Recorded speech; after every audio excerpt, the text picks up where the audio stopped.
आज दिनांक 4 फेब्रुवारी. आजच्या प्रवचनाचा विषय भगवंताच्या नामानेच वासनाक्षय. आपण सर्व जीव वासनेत गुंतलेले आहोत, कारण आपला जन्मच वासनेत आहे. वासना म्हणजे आहे ते असू द्याच आणि आणखीही मिळू द्या असे वाटणे.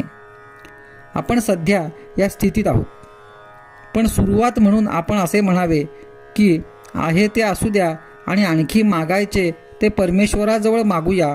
म्हणजे मिळाले तर भगवंताने दिले आणि न मिळाले तर त्याची इच्छा नाही अशी जाणीव होऊन दाता परमात्मा आहे ही भावना वाढू लागेल.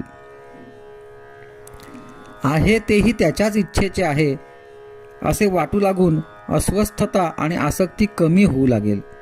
आणि आसक्ती कमी होऊ लागली की हवे नको कमी होऊन वासना ओसरू लागेल.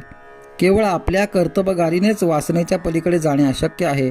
त्याला शरणागतीशिवाय गत्यंतर नाही. याकरिता योग्य संगतीचाही फार उपयोग होईल. एखाद्या बैराग्याची संगती केली तर स्वाभाविकच कपड्याचे प्रेम कमी होईल, पण एखाद्या शेटजीच्या संगतीत राहिलो तर छान छोकी करण्याची प्रवृत्ती होईल. म्हणून अशा संगतीत राहावे की ज्यामुळे शरणागती यायला मदत होईल.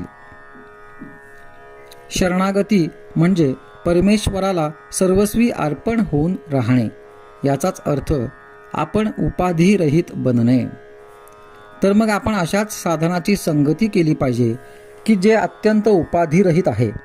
हे साधन म्हणजे भगवंताचे नाम.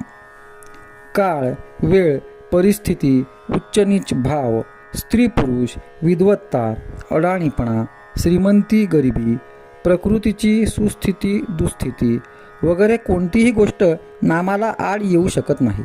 तसेच त्याला कोणतीही उपकरणे लागत नाहीत. ते हृदयात सतत आपल्याबरोबर बाळगता येते. नामात वैराग्याचे कष्ट नाहीत आणि कुठेही केव्हाही ते बरोबर नेता येते. त्यासाठी विषयाची तदाकार वृत्ती सोडली पाहिजे. भगवंत माझ्या मागे आहे अशी श्रद्धा राखली की वृत्ती विषयाशी तदाकार होत नाही. मारुतीने दिलेली मुद्रिका पाहिल्यावर सीतेला रामाच्या स्वरूपाची आठवण झाली. त्याप्रमाणे नाम घेताना आपल्याला त्याची आठवण झाली पाहिजे. भगवंताच्या अनुसंधानात जो राहिला त्याने काळावर सत्ता गाजविली. अशा लोकांना मरणाचे भय कुठून असणार? भगवंताला सर्वस्व दिल्यामुळे त्यांना वासना उरत नाही, आणि जिथे वासना उरली नाही तिथे काळाचा शिरकाव होत नाही. वासना नष्ट होणे म्हणजे देहबुद्धी नष्ट होणे. वासनेच्या क्षयामध्ये आपलेपणाचे मरण आहे, आणि हे मरण डोळ्यांनी पाहण्यासाठी आपण भगवंताच्या नामात राहिले पाहिजे. आजचा सुविचार: